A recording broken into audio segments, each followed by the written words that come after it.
Welcome back to Kaiju 101, a series of videos dedicated to teaching you about the basics of the kaiju genre. In today's lesson, we'll be taking a look at Toho's second most iconic creation and the queen of the monsters, Mothra. With Luke Skywalker, there's Darth Vader. With Vincent Vega, there's Jules Winfield. And when it comes to Daikaiju, with Godzilla, there's Mothra. No other monster in Toho's lineage has come close to rivaling the success of Godzilla than Mothra. The Big Bug has a very successful career in her own regard and is widely recognized throughout the world even without the help of a reptilian co-star. But what's the story behind the benevolent moth? We'll find out that and more in today's lesson on Mothra. Mothra's first appearance was actually not in a Godzilla film, but a film of her very own, 1961's Mothra, which itself began as a serialized novel published the exact same year titled The Luminous Fairies and Mothra, written by Takehiko Fukunaga. Mothra lives on Infant Island in the South Pacific, which has been wrecked by countless nuclear tests, turning the landscape of the island into a formidable wasteland. The inhabitants of the island live in cave systems and worship Mothra as a god. Accompanying the inhabitants are two tiny women, the Shobijin. The Shobijin act as priestesses for Mothra, representing her and translating for her via telepathy for the human characters. Also noteworthy is Mothra's egg. The egg is usually a MacGuffin in most films featuring the character, and is usually protected by Mothra, or is the point of origin for the character, hatching out of it in a spectacular display. As far as exact origins, her debut film and her appearances in the original series of Godzilla films don't really offer an explanation for where Mothra came from. The only information we know is that she's the protector of Infant Island and has perpetually been reborn from the Mothra eggs, like a phoenix from ashes. She is also accompanied by the Shobijin in all her original series appearances, with the sole exception being 1968's Destroy All Monsters. When it came time to reintroduce Mothra for the second series of Godzilla films in 1992's Godzilla vs. Mothra, the character was given a brand new backstory and mythology, revealing her as a 12,000-year-old protector of an ancient human-like race who angered the planet while attempting to control its weather. The Earth created a dark version of Mothra, Batra, and the two battled it out, destroying the civilization in the process. After the conclusion of the second Godzilla series, Toho surprised audiences by giving Mothra her very own trilogy of films, making her the only other Toho kaiju, aside from Godzilla, to have their own standalone film series. Since Mothra was the star of the trilogy, this allowed for Toho to give Mothra more mythology than ever before. In this series, Mothra is one of a race of giant moths that protected a small race of humanoids known as the Elias, whose descendants are the priestesses to Mothra. This series also introduced the first brand new member of the Mothra family, the son of Mothra to be exact, Mothra Leo. After the death of his mother in the first film, Leo took over as the main moth in the remaining films. Unlike his mother, Leo has the power to transform into various different forms such as Rainbow Mothra, Aqua Mothra, Armor Mothra, and Lightspeed Mothra. After the Mothra trilogy, the character was reimagined for 2001's Godzilla, Mothra, and King Ghidorah, Giant Monsters All-Out Attack. In this film, Mothra is one of three guardian monsters, protectors of ancient Japan.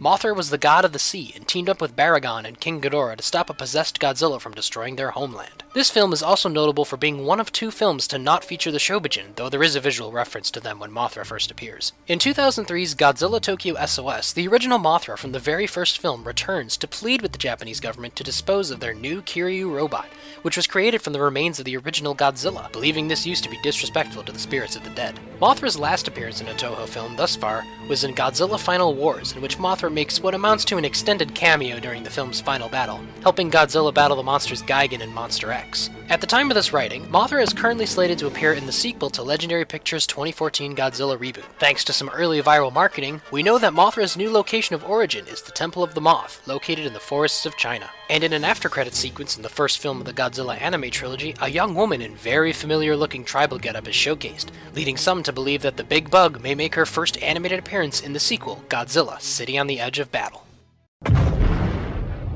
Unlike Godzilla, Mothra's design has stayed relatively the same over time, both for her larval stage and her adult stage.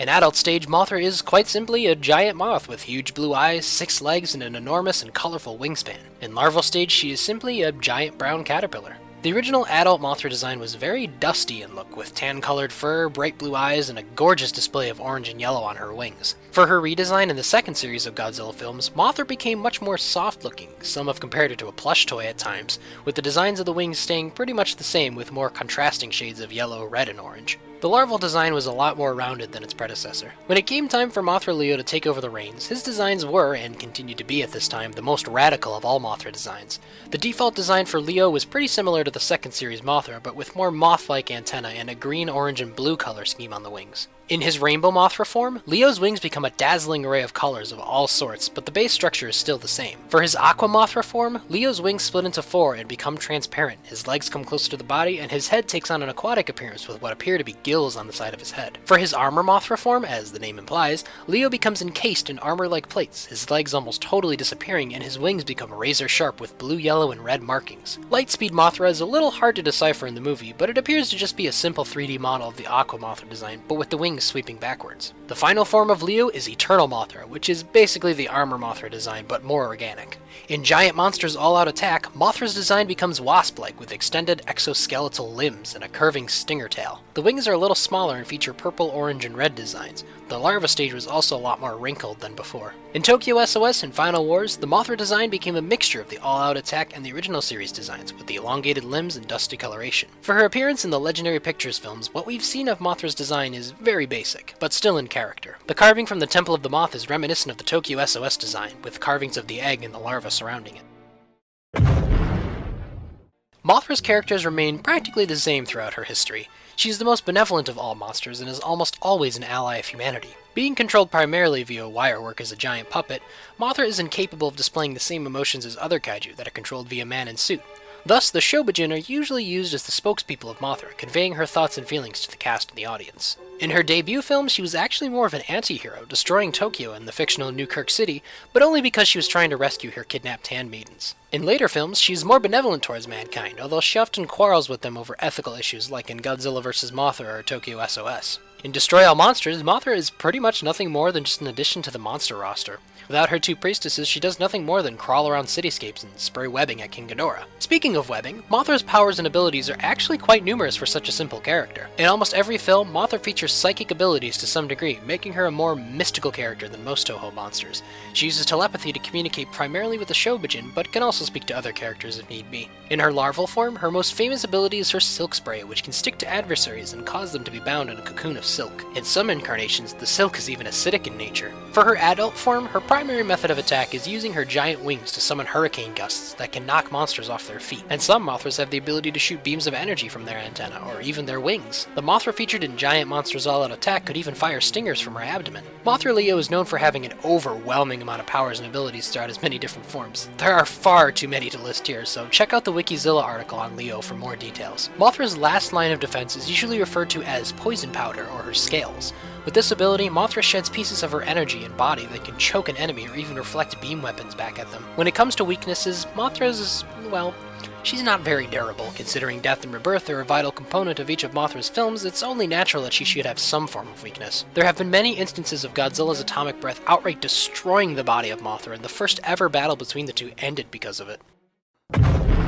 Mothra is one of the most clever and unique characters in all of Toho's lineup of giant monsters. She's far and away the monster with the most development and personality, second only to Godzilla himself. She's a notable icon in of herself, having been featured in numerous references across popular culture, thousands of different merchandise, and even her own mural on the side of a soundstage at the Toho lot. Like I said in the first lesson, I like to give little homework assignments to those who are watching these videos in order to learn more about Japanese giant monsters. This lesson's homework is to watch the original 1961 Mothra movie and 1964's Mothra vs. Godzilla. Thank you so much for watching. I hope this lesson was informative and interesting to those who are new. See you next class.